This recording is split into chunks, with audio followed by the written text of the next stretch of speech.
Hello, class. So today we're going to be doing keyframing and mask effects specifically in this particular demo. So we'll be covering a couple of things. There's a lot of little steps involved in this, but what I'm also going to do in this particular demo is besides giving the basic effect demo on creating a mask and then how to animate that mask, which will involve keyframes. So there you go. There's two things there. So we're going to make a mask, then we're going to animate it using keyframes. So we're going to really talk about keyframes this time. I know we may have talked about them in the past to some degree, but this will be now how do you animate a shape, right? Because that's what the mask is, and we're gonna create a custom shape.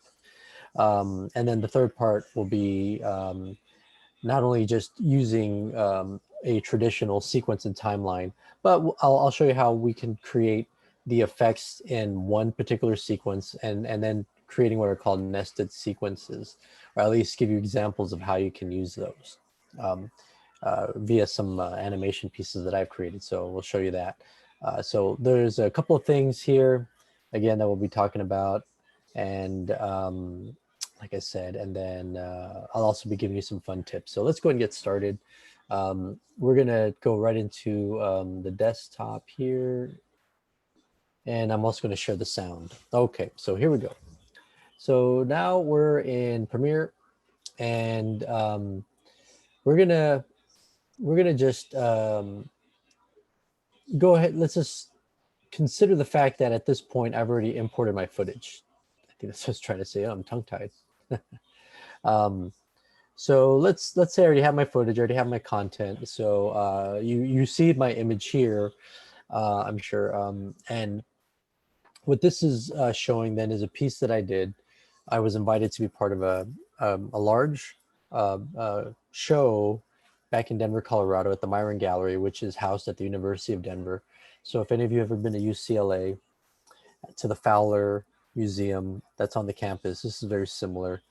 This gallery has its own funding and manages its own content, its own work. It's had shows from local artists in town in Colorado, or in Denver, I should say, artists that have been in Colorado, and then also artists outside, like myself. For example, I was living in Redlands. I was here in Redlands, California, and invited to the show. And I was flown out. They put us up in a nice hotel, and I had dinner with some very nice people who paid for my trip out. And but not only that, we also I gave was part of a panel lecture with other artists, and we spoke about our process and about what it, for many of us, what it meant to be in that art show as well. So it was a really good time.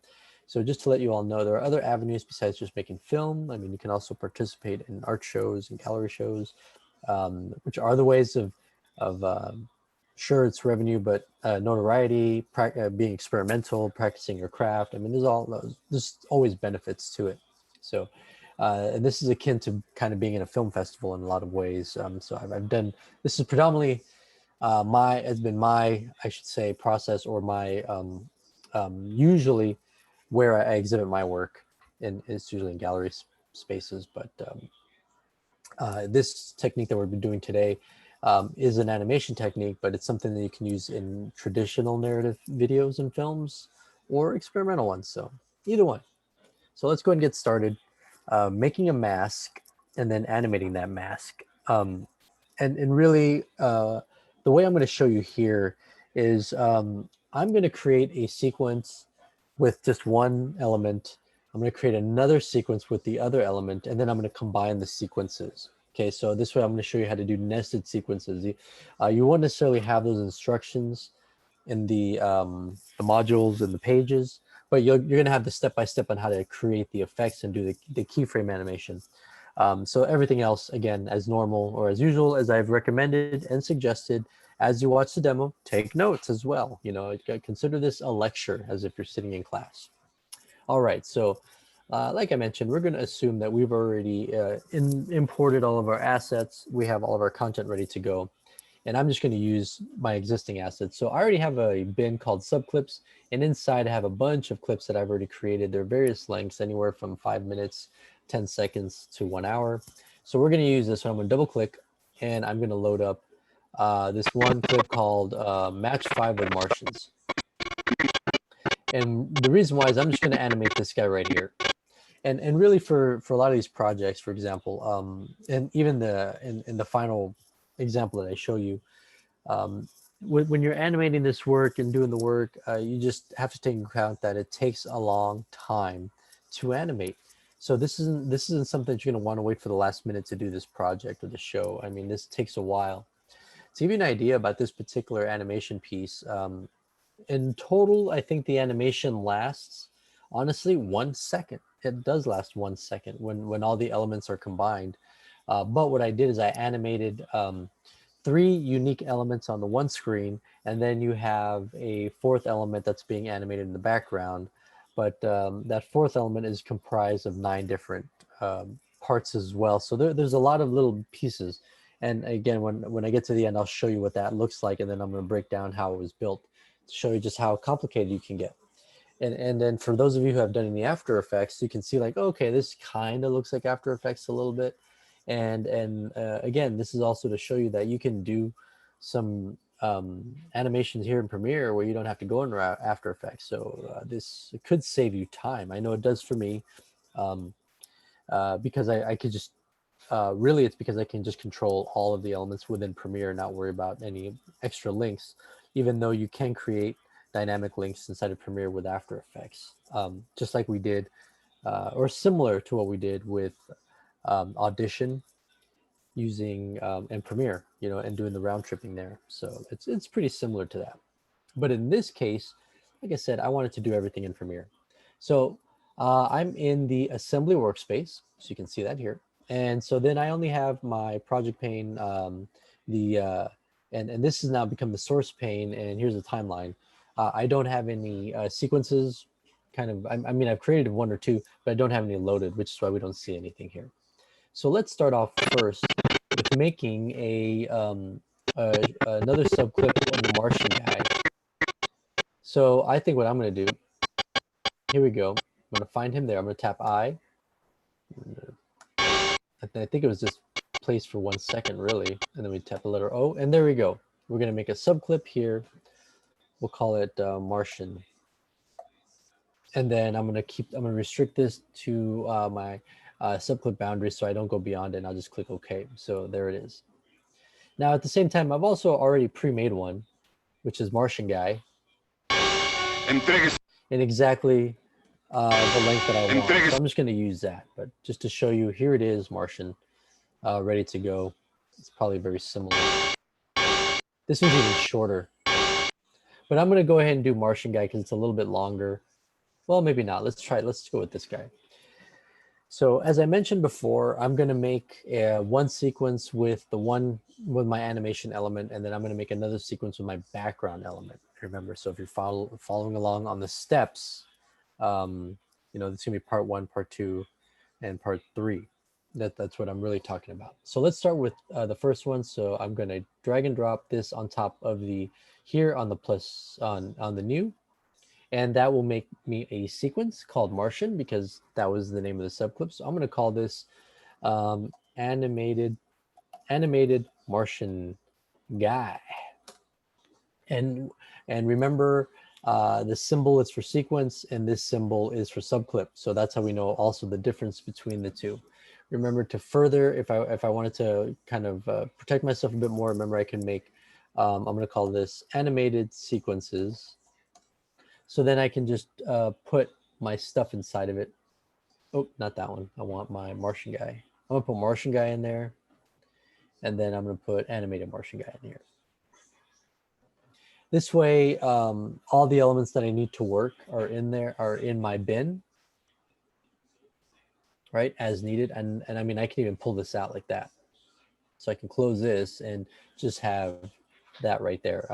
So let's do that. This way, it's there's no confusion, and I know that I can always add to this, which I will. I'll add the base to it in just a second. So let's look at this guy here. So what's going to be key to this right now is that when we start our animation, because that's really what I'm going to do. I'm just going to get right into it.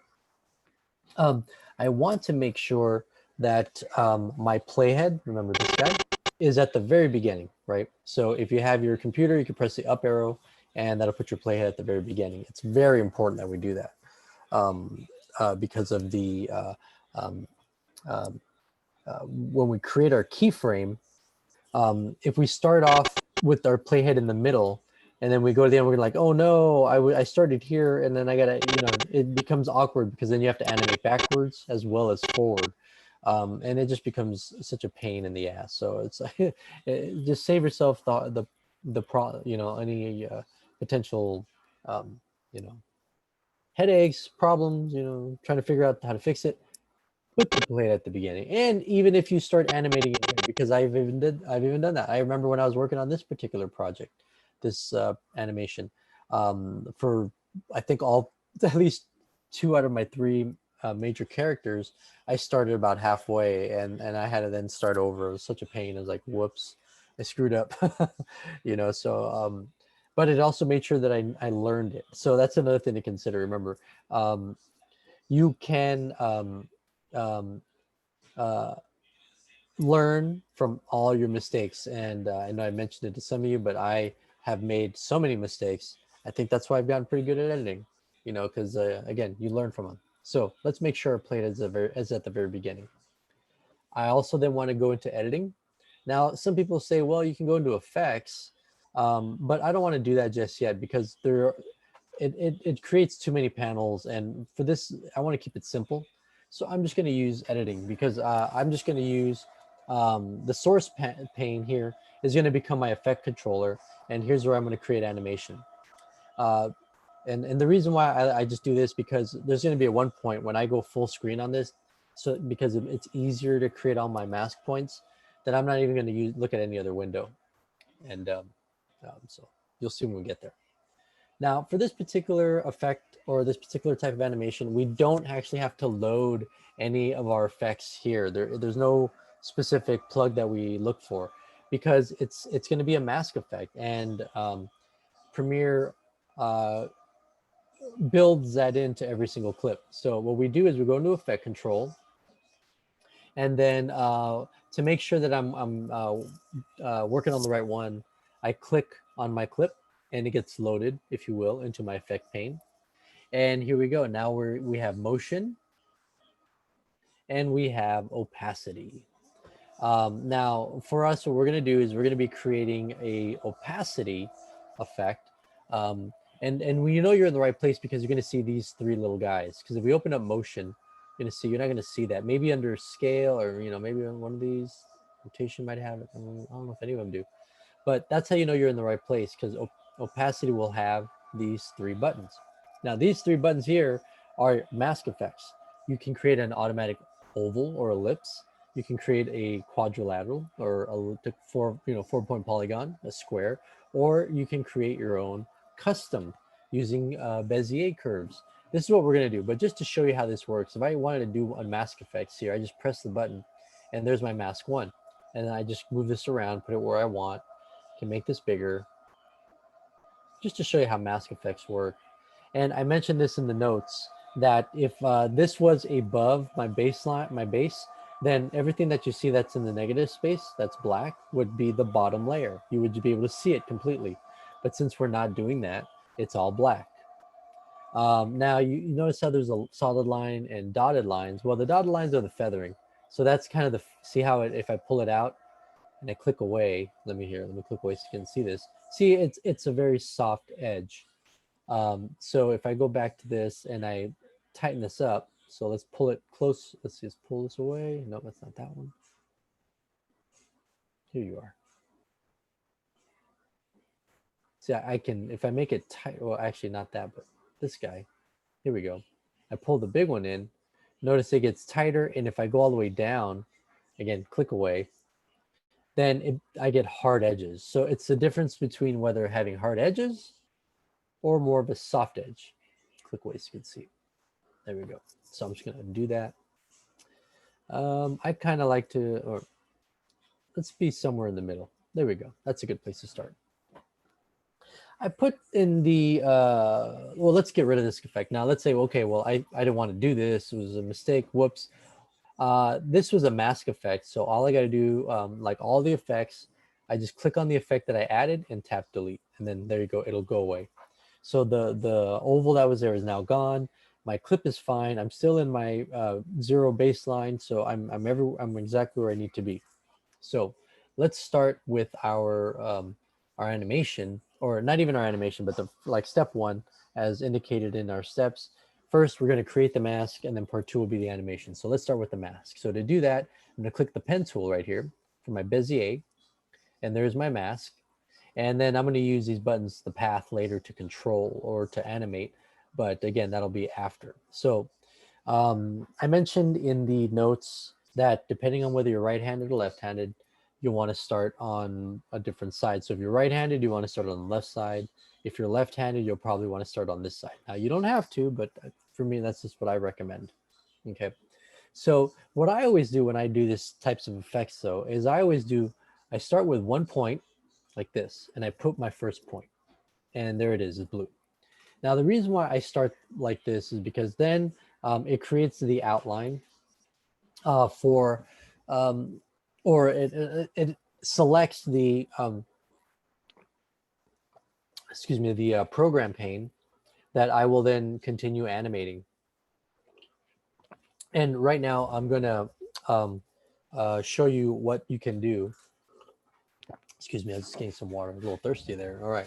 So once I've done this, then I'm going to do the technique that I've encouraged some of you to do, to go full screen. If you're, see if any, some of you remember, full screen is activated by putting the cursor on top of the pane that you want to be enlarged, and then you press the tilde button. And remember, the tilde button is, and it's tilde is spelled like Tilda Swanson, I believe, the actor.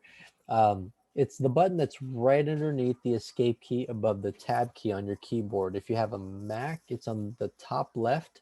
Again, right underneath escape, it's the little squiggly. If you speak Spanish, it looks like an ñ, right? The little up and down. So it looks like a frown and then a smiley face connected.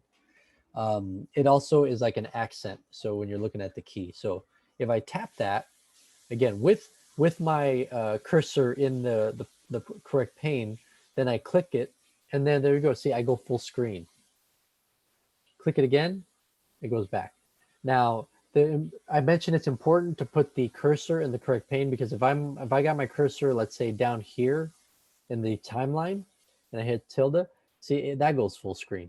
So that's very important, is that you have your cursor over the correct pane.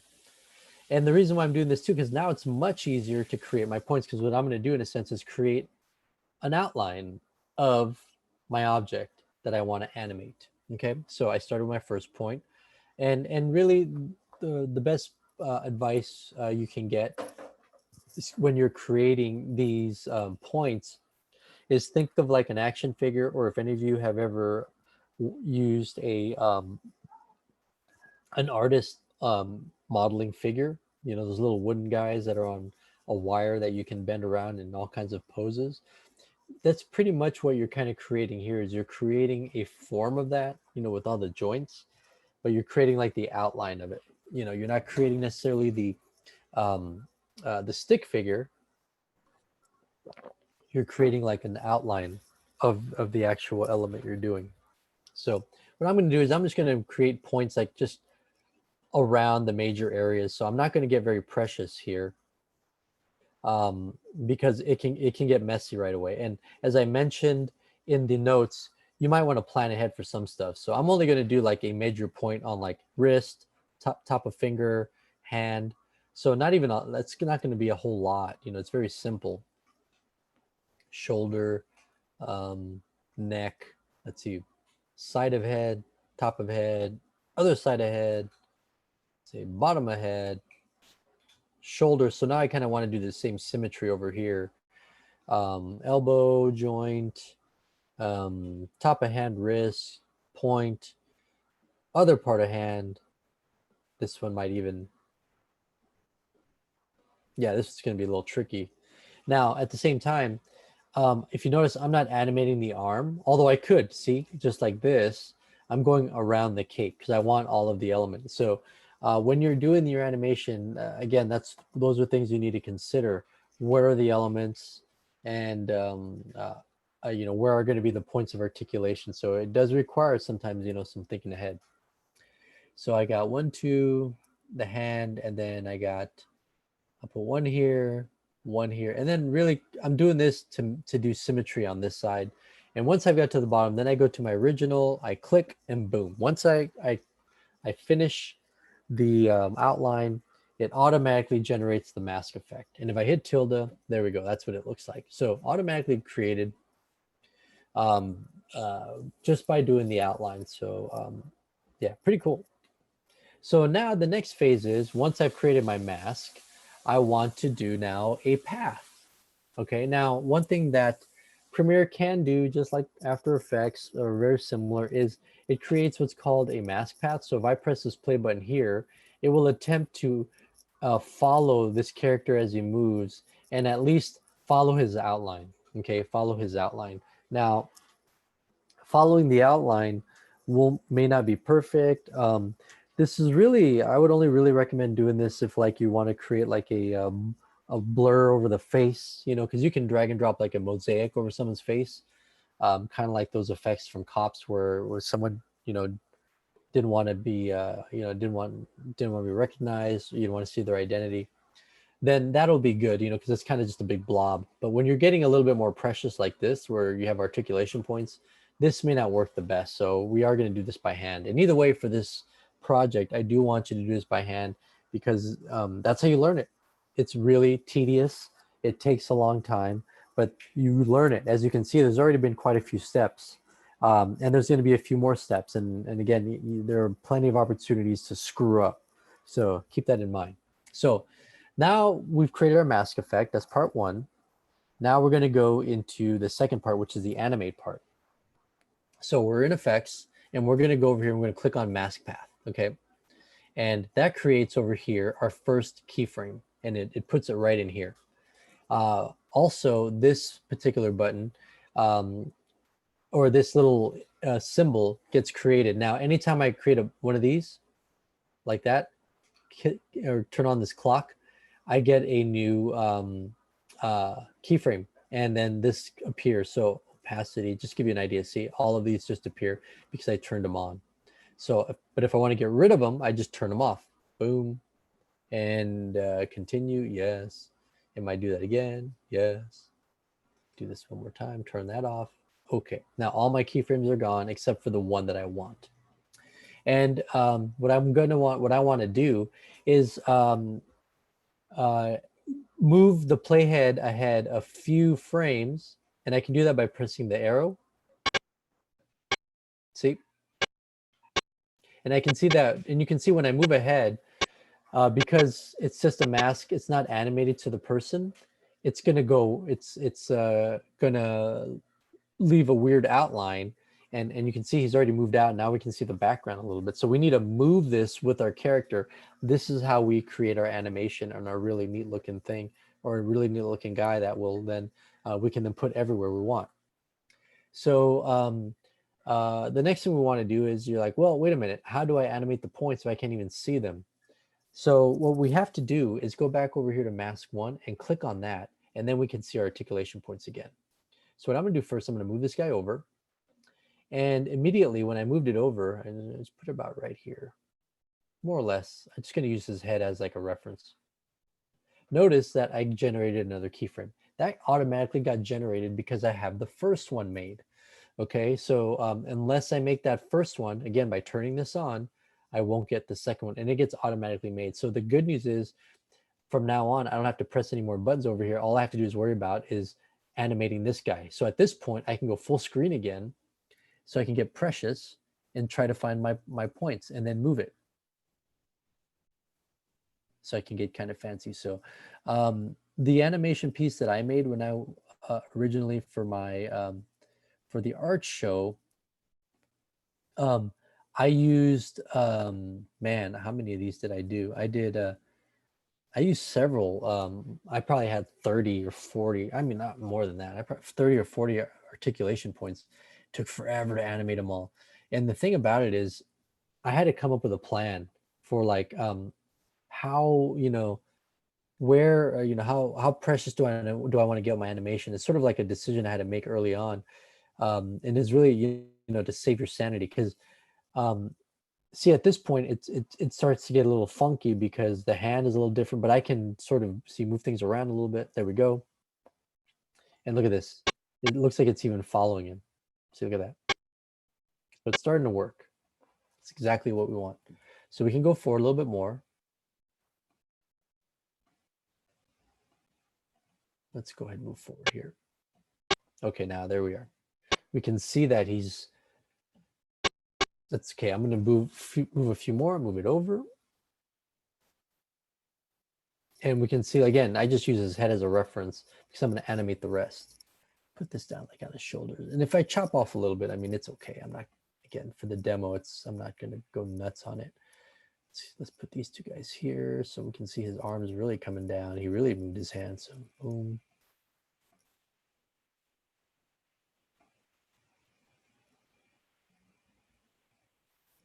Yeah, so now it's starting to really get like detailed in terms of the movement. So we're going to probably chop off some of the elements of the costume a little bit more.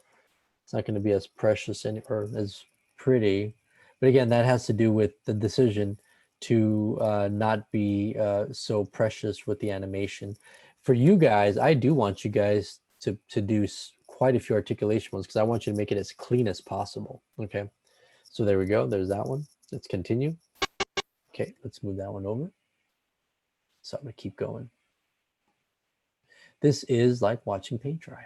I know it's not very exciting.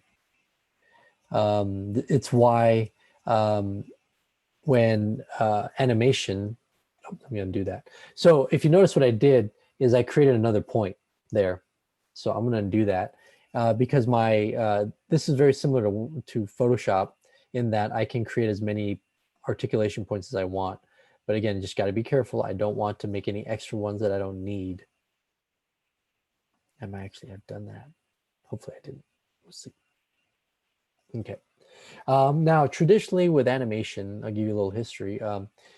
This came from a technique that was pioneered by Walt Disney and a couple of other people. I'll talk about Walt Disney specifically because, you know, you all know him, and you all love him. You know, come on, are you Marvel freaks out there? You know, this technique comes by way of or the way that Walt Disney established how this works was he hired a bunch of animators, and they were all men. So I mean, go kind of, it's funny as I'm going to say goes without saying, but that's just the way it was. And so they were called the master animators, and the master animator would create drawings of Mickey, you know, walking, one where he's standing up, and then he would draw another one where he's falling down. Those were called the master keyframes. They're called master keyframes because those were the most important keyframes that were kind of used as a reference. What do I mean by that? Well, at this point, once the master animator had made Mickey, you know, in his walking and then on the ground, you had then a bunch of animating assistants that would then do what's called the in-betweening. So, and now before I continue that, notice as I was moving this, what happened was this little guy appeared, and it's the double arrow, kind of a pain in the ass, I tell you, it annoys me. I clicked on that and it shifted my entire keyframe up. So my advice to you is don't try to fix it, just do Command Z, it'll go back to where it was. Command Z, remember, just undo it. Up here under edit, Command Z, your best friend. It's gonna save you time and time again. I'll guarantee it. Put this guy here. Yeah, this guy's like really moving. Anyways, so those master animators, once they created Mickey in those few spots, and now look, I've lost my hand. My hand's actually gone into the body and into the cape, so I don't have to worry about it so much. Again, this is why you have to kind of pre-plan what your piece may be because of the movement of the you know, character. All right, so looks like I almost got away with all that. So as the master animator handed off the keyframes to the assistants, again, they were the in-betweeners. So an in-betweener creates all of the frames that go in between Mickey Mouse walking and falling down. So the term for that became tweening. So some of you may have heard that term if you've ever done any, and there I go, I twisted it again, so undo. If you've ever done any kind of, use any animation software like After Effects or Flash as an example, that's where I really first learned about it. The tweener creates the in-between frames, all in between. So that's what that button does that I showed you earlier, the animation path. Again, we're not doing that though, because we're doing it by hand, because I want you guys to learn how to do this. So you don't have to rely on that dopey computer. All right, here we go. And that's it. That was my last one. So look at that. Hey, that's pretty cool. Let's push play. Look at that. He kind of moved. Pretty cool, huh?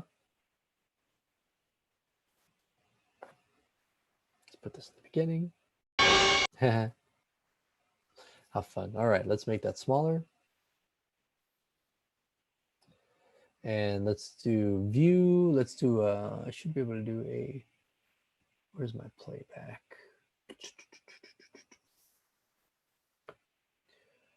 It's under sequence, so I can loop it. Where are you? I just forget where this stuff is. You always have to look at it. I've been editing in Final Cut Pro so much. It's funny for some of this. It's in here somewhere, the loop. Where are you? It's a loop playback, but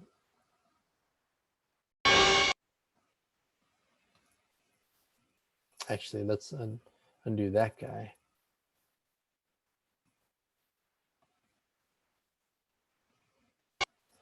There we go. Let's put the out point there. Let's do. And you know, interestingly enough, I'm doing this animation at a full resolution. And the reason why I'm doing that at full resolution is in this particular case, it's because the video that I'm working on is standard definition. So it's already at a lower resolution than like high def or what do you call it, 4K. So keep those things in mind as well, that your playback and when you're working on your project, your performance may vary depending on how you decide to what you choose to animate. Okay, so keep that in mind. It will, for example, create a it might make your playback a lot slower, so it could make your animation kind of a plain pain. So keep that in mind. Just keep that in mind. Let's see if I see it anywhere. Maybe some of you saw it and you're probably yelling at me like, it's right there, it's right there. So let's not worry about it. Not a big deal. It's always somewhere that I forget to look. But anyways, there we go. Let me see if I can right click on it. It might say loop. Yeah, I always. Oh, it's in here. Duh. Plus, here it is. Loop playback. I forgot. I was like, dang it, I always forget. Turn that on. There we go. So what you might say is like, okay, that's kind of cool, but the audio is annoying. So if it annoys you, remember, you click the whole thing, you go to link selection, and then you just click the element you want to get rid of. Remember, now they're separate, they're not linked. So I can select the one I want, delete it, and now it's silent. There we go. Now I don't have to worry about the audio. Okay, now, so let's go ahead now and let's go back to assembly, because what I want to do is I'm going to create, this is my animated Martian guy. I'm going to create another sequence where now I have a background. So let's go back to subclips, and I'm going to go to match with 5 Martians. I'm going to close out this particular sequence. Yeah, so here's the whole thing. It's huge. So this is very long. Now, do I want to use, actually, I think I have a little in and out point.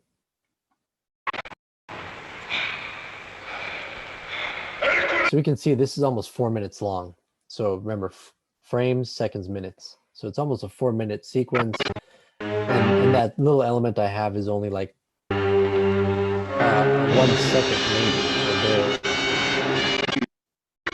So let's do something fun. Let's make him look at himself.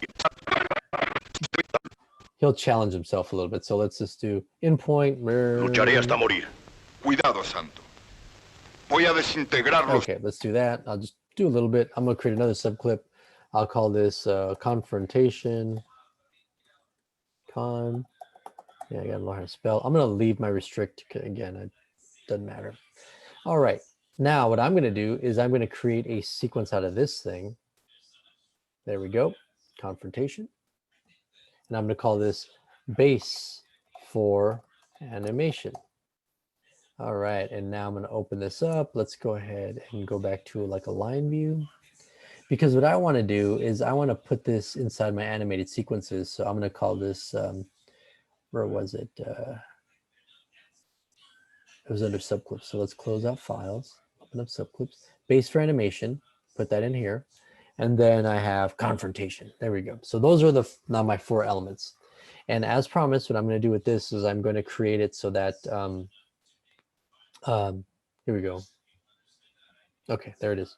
I want to do a sequence within a sequence, right? Create like nested sequences. So I can even do a couple things here. I can even create another sequence if I want. So I can do confrontation. I'm going to make that into a sequence. So now I have, oh, excuse me, I don't want to do that. I want to do, let's close that out because I actually don't want this. Yeah.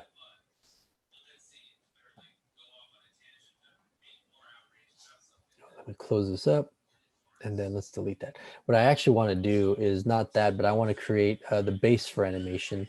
That's what I want to do. I want to, here we go.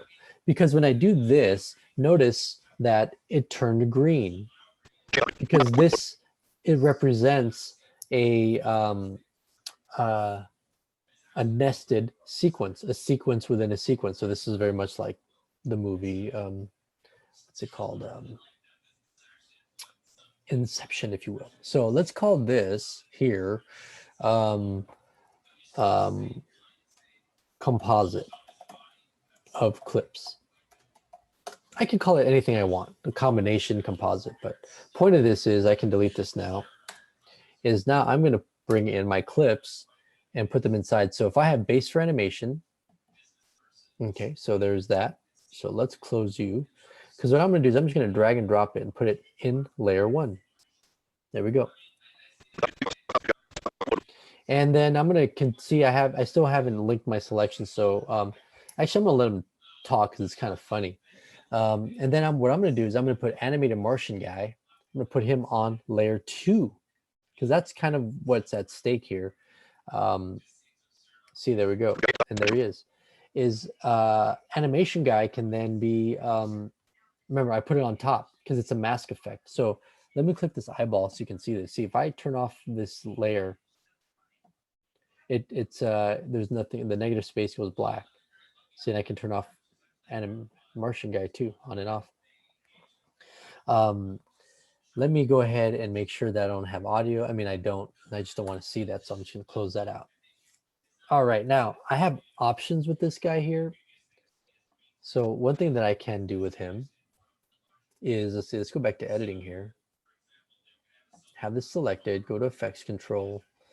Even motion, for example, I can actually play with this. Look at this. I can make it bigger and smaller because I'm animating now the sequence because I selected it once and I only clicked once. This is very important, not twice. Because if I do twice, look what happens. If I do twice, it's going to open up my main character. But notice that he's not big, he's small. So I'm going to go back here because what I'm seeing here is I'm putting the effect on the sequence inside of this sequence. I am not putting the effect on the clip, and that's a very important distinction because I can put this guy all over the place and animate him in many, many different ways. You're saying, what do you mean animate him different ways? Well, just like this, I can make him, see, now he's on top. But not only that, I can do stuff like, rotations. I can do fun stuff. Like, I'll just show you like, ooh, see, I can turn him around, do all kinds of fun stuff. And if I ever do something like this and I screw up, these buttons here are resets. So I can always put it back to what it used to be, just like that. Boom. What I am going to do, let's see, let's go into speed duration. And what I'm going to do is I can then play with the speed of the character, and make him slow down, make him speed up. But then I can also kind of have him move forward and backward. So before I do that though, let's see where he's at right now. This is kind of fun. See, so if I were to just leave it, it kind of goes away. So what I could do is I could copy, go to the very end, and then what I'll do is I'll go to the end of this clip. Now, normally if I press my down arrow, it goes to my edit point, and you're like, well, there's an edit point here. Why is it going all the way to the end? It's because of this. If I put this here, see, turn that on. See, that this is where this comes in handy now. It's my target mode, right? Now, this one over here is for my source patching. This is if I have like any clips and I want to do like add or override. That's what this is for. See, it moves because I can only have one at a time. But over here, this controls, here, let me see what, you can see what the option is here. Maybe it'll say. But what this here controls is when I do copy and paste, this will control where in the, which layer will be affected. So right now, for example, like if I select this guy and I copy it, and so I have my toggle track here, that's what it is, the targeting. It's down here. So if I paste, it's not going to be in layer 2 because you might think, well, why want to go to layer 2? There's the source, but this is empty. See, if I paste, it goes down here to layer 1 because this is toggled on. So I'm going to do undo to get rid of that, and I'm going to do V2. Now, if I do V2 and I paste, it still goes back here because this is overriding. So I'm going to undo that. I'm going to turn that off and now paste. And now look at this. This is exactly what I want. I want it to go into layer 2. So now my toggle is the only one on is my layer 2. There you go. And that's how we do that. So I can create multiple effects. This is kind of fun here. Now, on top of all this work, and it looks like I'm close to the end. Look at that, serendipitously. It is almost the exact match. If I play this now, look what happens. Lucharé hasta morir. Cuidado, Santo. Voy a desintegrarlo. See, it's not so fun yet because it just looks like he keeps like dancing. So what we'll do instead is we're going to go to the other one here in the middle, and every other one, we're going to right click, go to speed duration, and very simply, we're just going to do reverse speed. Click OK. And there it is. And what that'll do is this will make him go forwards and backwards. Lucharé hasta morir. Isn't that cool? Lucharé hasta morir. There we go. Morir. See, but now I got to do it to every other one. And that's what I'll do. And that's what I want you guys to do is like experiment with this. You have to do every other one. I mean, and you don't have to do it this way because you can only do like the one and then paste it the rest of the way. But I want you to do it because this is how you learn it. Just by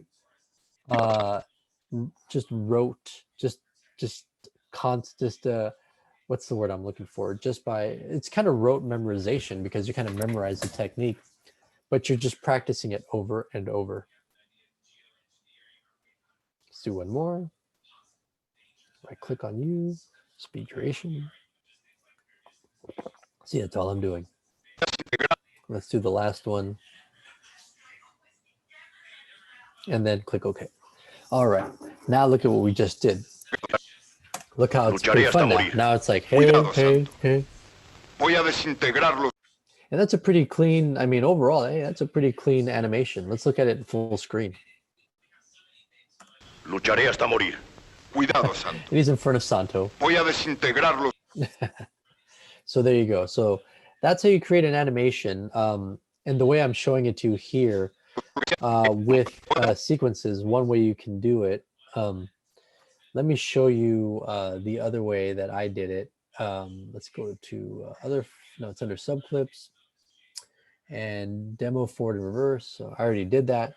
Now here's the way of doing it without having to worry about the sequences. So I can just create all the Tiene animation salvación. in one sequence that I want. Entréguese. Lucharé hasta morir. Entréguese. Cuidado, Santo. Entréguese. Voy a decir. So let's do the same thing here. We're going to do speed duration. We're going to reverse that. Click OK. And then we're going to do the same thing with this guy. So I only have 4 on this one. Let's do reverse. And let's continue what I was doing before. I'm going to remove the audio because it's kind of annoying. In fact, I'm going to do it through all just so we don't have to worry about it. But now look at this.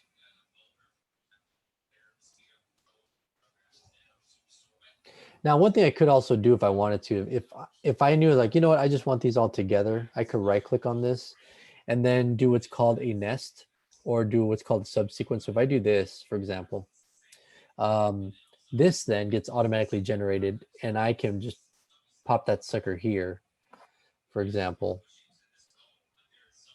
And let's see, let's pretend that I don't want any of these now. I can just delete them. Oh, let's get rid of all of them. Oh, come on. Come on. So let's say I want to just get rid of that. And now I just have the one here.